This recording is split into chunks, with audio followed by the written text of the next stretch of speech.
Hello बच्चों, कैसे हैं आप लोग। तो आज हम क्लास 12 का वेव ऑप्टिक्स का एक टॉपिक लेके आए हैं जिसका नाम है इंटरफेरेंस ऑफ लाइट। क्या लेके आए हैं हम एक टॉपिक, इंटरफेरेंस ऑफ लाइट। तो इससे पहले हमने टॉपिक पढ़ा था सुपरपोजिशन प्रिंसिपल। तो सुपरपोजिशन प्रिंसिपल में हमने क्या पढ़ा था, जब दो या दो से ज्यादा वेव आपस में सुपर इम्पोज हो जाती हैं तो एक नई वेव फॉर्म होती है। उस नई वेव का जो डिस्प्लेसमेंट होता है, नेट डिस्प्लेसमेंट होता है, वो किसके इक्वल होता है, vector sum of individual wave of the displacement. जितने भी आपके पास वेव है उनका जो डिस्प्लेसमेंट है उनका वेक्टर सम करने पर हमको क्या मिलता है, एक न्यू वेव का डिस्प्लेसमेंट मिलता है, जिसको हमने बोला था y equals to y1 plus y2 plus y3 up to yn। तो सबसे पहले अगर आपको पता है कि सर ये इंटरफेरेंस मतलब क्या होता है, तो इंटरफेरेंस बेसिकली अगर हम बात करें तो हमने आपको बोला था कि दो कोहेरेंट सोर्सेस से जो वेव अगर निकलती है, दो कोहेरेंट सोर्सेस, और मैं आपको याद दिला देता हूं कोहेरेंट सोर्सेस क्या होते हैं, वो सोर्सेस जिनकी लाइट जो है, जिनसे निकलने वाली जो लाइट है उनका वेवलेंथ, उनकी फ्रीक्वेंसी और उनका फेज या फेज डिफरेंस क्या हो, कांस्टेंट हो, उसको हम क्या बोलते हैं, कोहेरेंट सोर्सेस बोलते हैं। So what are coherent sources? These are that sources in which the light have same wavelength, same frequency and the same phase और कांस्टेंट फेज डिफरेंस। तो दो कोहेरेंट सोर्सेस से निकलने वाली वेव जब आपस में सुपर इम्पोज होती हैं तो सुपर इम्पोज होने के बाद लाइट का रीडिस्ट्रीब्यूशन देखने को हमको मिलता है, लाइट का रीडिस्ट्रीब्यूशन देखने को मिलता है। इसी फेनोमेना को हम कहते हैं इंटरफेरेंस ऑफ लाइट। तो आप देख सकते हैं डेफिनेशन में लिखी हुई है, it is a phenomena of redistribution of light energy in a medium due to superposition of light waves from two coherent sources. दो कोहेरेंट सोर्सेस की वजह से जब लाइट सुपर इम्पोज होती है तो हमें लाइट का एक नया रूप देखने को मिलता है, एक नई एनर्जी देखने को मिलती है, उसको हम बोलते हैं इंटरफेरेंस ऑफ लाइट। तो वो जो हमने बोला कि रीडिस्ट्रीब्यूशन ऑफ लाइट एनर्जी, तो वो किस तरीके से दिखती है, तो उसके लिए सबसे पहले एक साइंटिस्ट आई, यंग्स डबल। यंग्स साइंटिस्ट का नाम है, उन्होंने एक एक्सपेरिमेंट परफॉर्म किया था जिसका नाम था एक्सपेरिमेंट का यंग्स डबल स्लिट एक्सपेरिमेंट। इस एक्सपेरिमेंट में इंटरफेरेंस फेनोमेना देखा गया, इस एक्सपेरिमेंट में इंटरफेरेंस फेनोमेना हमें देखने को मिला। अब वो फेनोमेना क्या देखने को मिला, उसके लिए हम पूरा कंस्ट्रक्शन पार्ट एक एक चीज आपको समझाते हैं। तो सबसे पहले यंग्स ने अपने एक्सपेरिमेंट में क्या कहा, तो सबसे पहले देखो यहां पर मैंने एक एस नाम से चीज लिखी है, दिस एस इज कॉल्ड, ये एक सोर्स है, और आप बोलेंगे सर ये सोर्स क्या है, तो आप बताएंगे सर ये सोर्स जो है ये मोनोक्रोमैटिक सोर्स है। क्या है ये, मोनोक्रोमैटिक सोर्स। अब ये मोनोक्रोमैटिक सोर्स क्या होता है, मोनोक्रोमैटिक सोर्स वो सोर्स जहां से उस सोर्स से जब लाइट निकलती है तो उसकी वेवलेंथ, उसकी फ्रीक्वेंसी और फेज या फेज डिफरेंस क्या होता है, कांस्टेंट होता है, सेम होता है। ऐसे सोर्सेस को हम क्या कहते हैं, मोनोक्रोमैटिक सोर्स कहते हैं। क्योंकि दो इंडिपेंडेंट सोर्सेस कभी भी कोहेरेंट नहीं हो सकते, इसलिए आप दो कोहेरेंट सोर्सेस कहां से लेके आएंगे, तो उसके लिए हमारे पास क्या है, मोनोक्रोमैटिक सोर्स है। तो यंग्स ने क्या किया अपने एक्सपेरिमेंट में, एक यहां पे स्लिट ली, कितने एमएम की स्लिट ली, मतलब यहां पर एक तरीके से होल मान लो आप, और उस होल पर एक मोनोक्रोमैटिक सोर्स को रख दिया, और उस होल की जो विड्थ थी वो कितनी थी, 1 mm। कितनी थी, 1 mm। लगभग 10 सेंटीमीटर दूर, इस स्लिट से लगभग 10 सेंटीमीटर दूर यंग्स ने क्या किया, एक बेसिकली सपोज करो कार्डबोर्ड लिया, उस कार्डबोर्ड में दो छेद कर दिए, दो स्लिट ले ली एक पर्टिकुलर एक सुटेबल डिस्टेंस पे, और उन स्लिट की जो विड्थ थी वो कितनी थी, 0.5 mm। इसकी भी कितनी थी, 0.5 mm। समझ में आ रही बात नहीं।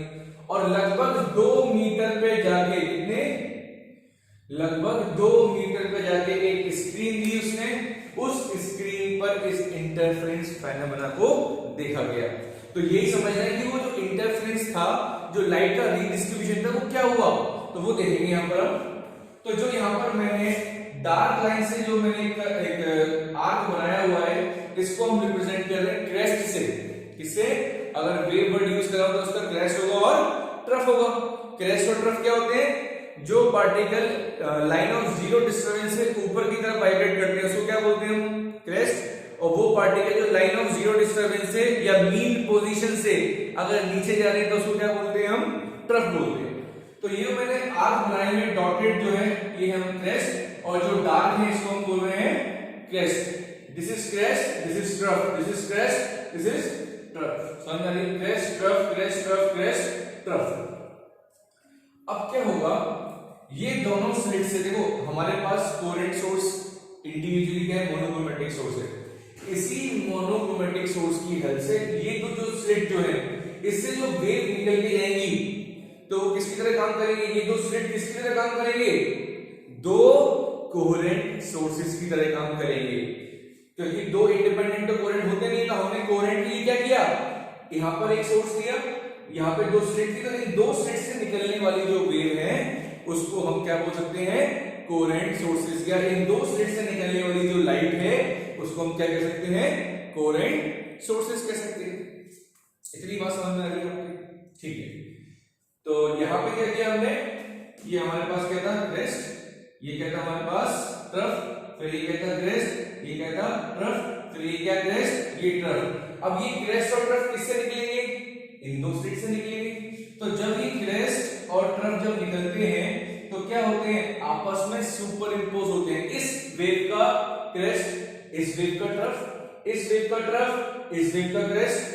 तो होगा क्या? बेसिकली यहां से निकलने, सिंपल में बात करें, इन दो स्लिट से निकलने वाली वेव्स क्या होंगी? आपस में सुपर इंपोज होंगी। क्या होंगी? आपस में सुपर इंपोज होंगी। उसी सुपर इंपोजिशन की वजह से यहां पर स्क्रीन पर हमको एक जगह पर लाइट दिखती है, एक जगह पर लाइट दिखती है, इसके नीचे आपको लाइट नजर नहीं आएगी। तो यहां पे आपको क्या दिखेगा? डार्क। यहां पे क्या दिखेगा? ब्राइट। और जो बेसिकली आपको जो लाइट का रेडिएशन देखने को मिल रहा है, जो एक पट्टी देखने को मिल रही है, उसको हम फ्रिंजेस कहते हैं। क्या कहते हैं? फ्रिंजेस। यहां पे कौन सी फ्रिंज बन रही है? Dark fringes. अगेन यहां पे कौन सी फ्रिंज बन रही है? Bright fringe. यहां पे कौन सी बन रही है? डार्क। अगेन यहां पे कौन सी? ब्राइट। तो हुआ क्या? यहां पर तो लाइट निकल रही थी एक सेम वेवलेंथ की, सेम फ्रीक्वेंसी की, बट जो स्क्रीन पे हमको लाइट देखने को मिली तो एक जगह लाइट दिख रही थी, उसके नीचे लाइट नजर नहीं आ रही थी। फिर लाइट दिख रही थी, उसके नीचे लाइट नजर नहीं आ रही थी। फिर लाइट दिख रही थी, उसके नीचे लाइट नजर नहीं आ रही थी। तो हमें अल्टरनेटिव डार्क और ब्राइट फ्रिंजेस देखने को स्क्रीन पर मिलते हैं। यही जो ब्राइट और डार्क फ्रिंजेस देखने को मिल रहे हैं स्क्रीन पर, इसी को हम कहते हैं redistribution of light energy, which is called interference of light. When two waves superimpose from coherent sources, it gives you the redistribution of light energy, is called interference of light. अब ये जो bright और dark क्यों दिखती हैं, ये redistribution कैसे हुआ, इसके लिए हमारे पास कंडीशन है। यहां पे मैंने कुछ डॉट्स बनाए हुए हैं। क्या बनाए हुए? कुछ डॉट्स। और इन डॉट्स को हम नाम दे देते हैं सी डी ई। अब ये जो डॉट बन रहे हैं यहां पे लाइट आपको नजर आ रही है, इट मींस यहां पर कुछ ना कुछ लाइट की इंटेंसिटी देखने को मिल रही है। अगर लाइट नजर नहीं आ रही है तो वहां पर लाइट की इंटेंसिटी क्या होगी? जीरो होगी। एम्पलीट्यूड क्या होगा उस वेव का? जीरो होगा। यहां पर एम्पलीट्यूड क्या होगा? मैक्सिमम होगा। यहां पे एम्पलीट्यूड क्या होगा? मैक्सिमम। यहां पे एम्पलीट्यूड क्या होगा? मिनिमम। यहां पे एम्पलीट्यूड क्या होगा? मैक्सिमम। अब ये दो पॉइंट समझने हैं आपको यहां पर, जिसका नाम है, एक का नाम है कंस्ट्रक्टिव इंटरफेरेंस और एक का नाम है डिस्ट्रक्टिव इंटरफेरेंस। क्या समझना है आपको बेटा? कंस्ट्रक्टिव इंटरफेरेंस और डिस्ट्रक्टिव इंटरफेरेंस क्या होता है? इंटरफेरेंस के दो पार्ट समझ लीजिए कि ये दो पार्ट में डिवाइड कर रहे हैं। जहां पे लाइट दिखती है उसको हम क्या कहते हैं? Constructive interference. और उस फ्रिंज को क्या बोलते हैं? Bright fringe. और जहां पे लाइट नहीं दिखती उसको क्या बोलते हैं हम? Destructive interference. और उस फ्रिंज को क्या बोलते हैं? डार्क फ्रिंज कहते हैं उसको। तो देख सकते हैं मैंने यहाँ पे वेव भी फॉर्म करी हुई है। ये एक वेव है हमारे पास, ये दूसरी वेव है। दोनों जो वेव स्टार्ट हो रही है वो ऑरेंज से ऊपर स्टार्ट हो रही है, तो इसका डिस्प्लेसमेंट y1, इसका डिस्प्लेसमेंट y2, दोनों ऐड हो गए, इनका डिस्प्लेसमेंट क्या होगा, इसका देखो एम्पलीट्यूड क्या हो गया, बढ़ गया। तो होता क्या है कंस्ट्रक्टिव इंटरफेरेंस में, जो हम डॉट इस डायग्राम में रिप्रेजेंट करें, डॉट जो हम डायग्राम में रिप्रेजेंट करें, तो क्या होगा that dot represent the position of constructive interference when crest of one wave falls on the crest of another wave। जब एक वेव का क्रेस्ट दूसरे वेव के क्रेस्ट से गिरता है या मिल जाता है, एक वेव का क्रेस्ट दूसरे वेव के क्रेस्ट से मिलता है या एक वेव का ट्रफ दूसरे वेव के ट्रफ से मिलता है, तब लाइट की इंटेंसिटी और लाइट का उस वेव का एम्पलीट्यूड मैक्सिमम हो जाता है। क्या बोला मैंने, when crest of one wave falls on crest of another wave and when trough of one wave falls on trough of another wave, then the resultant amplitude of the wave increases and intensity is also increases, and this type of interference is represented by constructive interference and represented by dots। किससे represent कर रहे हैं हम, dot से। तो bright fringes जहां पे बन रही हैं किसकी वजह से बन रही है, लाइट किसकी वजह से दिख रही है, दो वेव जब सुपर इंपोज हो रही थी तो उनका क्रेस्ट जो है आपस में मिल रहा था, उनका ट्रफ आपस में मिल रहा था, एम्पलीट्यूड बढ़ गया, इंटेंसिटी दिख गई। लेकिन जब दो वेव सुपर इंपोज हो रही है, सपोज करो अगर एक वेव का क्रेस्ट दूसरे वेव के ट्रफ से अगर मिल जाता है, एक वेव का क्रेस्ट अगर दूसरे वेव के ट्रफ से मिल जाता है तो उसको हम क्या कहते हैं, डिस्ट्रक्टिव इंटरफेरेंस। क्या कहते हैं उसको हम, डिस्ट्रक्टिव इंटरफेरेंस। और डिस्ट्रक्टिव इंटरफेरेंस को हम क्रॉस से रिप्रेजेंट करते हैं, किससे, क्रॉस से रिप्रेजेंट करते हैं। तो डायग्राम बोर्ड में बनाने के लिए आता है, ये डायग्राम पूरा एज बनेगा। यहाँ पे आपको एक सोर्स लेना है, दो स्ट्रेट लेनी है, 2 मीटर पे स्ट्रीट लेनी है, यहाँ पे ये फ्रिंजेस के पैटर्न आपको दिखाने हैं, alternative bright dark, bright dark, bright dark, dot show करने हैं, क्रॉस शो करने हैं, डॉट शो करने हैं और क्रॉस भी शो करने हैं। जहां जहां डॉट बनते जाएंगे इसका मतलब आप क्या शो कर रहे हैं डायग्राम में, कंस्ट्रक्टिव इंटरफेरेंस। जहां जहां डॉट आ रहा है वहां पे क्या शो करेंगे, कंस्ट्रक्टिव इंटरफेरेंस। वहां पर क्रॉस आ रहा है वहां पे क्या शो करेंगे, डिस्ट्रक्टिव इंटरफेरेंस। डिस्ट्रक्टिव मींस एक वेव का क्रेस्ट दूसरे वेव के ट्रफ से मिल रहा है और दूसरे वेव का ट्रफ पहली वाली वेव के क्रेस्ट से मिल रहा है, तो इसको हम बोलते हैं डिस्ट्रक्टिव। तो यहाँ पे मैंने डेफिनेशन लिखी हुई है, आप देख सकते हैं। आगे मैं रिपीट कर रहा हूं, the dot represent the position of constructive interference when crest of one wave falls on the crest of another wave and trough falls on trough, the resultant amplitude and intensity of light is maximum at these point। कौन कौन से point है हमारे पास, C, E, G on the screen, and the crosses X represent the position of destructive interference where crest of one wave falls on trough of the other wave। जब एक wave का crest दूसरे wave के trough से मिलता है और दूसरे वेव का ट्रफ पहली वेव के क्रेस्ट से मिलता है, तो resultant amplitude and intensity of light is minimum at this position and we have D and F on the screen. आप देख सकते हैं D और F पर क्या मिल रहा है आपको, डिस्ट्रक्टिव इंटरफेरेंस। अब समझ में आ रही है तो आपकी कंस्ट्रक्टिव और डिस्ट्रक्टिव क्या होता है, ये डायग्राम समझ में आया। एक सोर्स लेना है आपको, जिसको क्या बोलेंगे, मोनोक्रोमैटिक सोर्स। इसकी विड्थ कितनी लेनी है, 1 mm।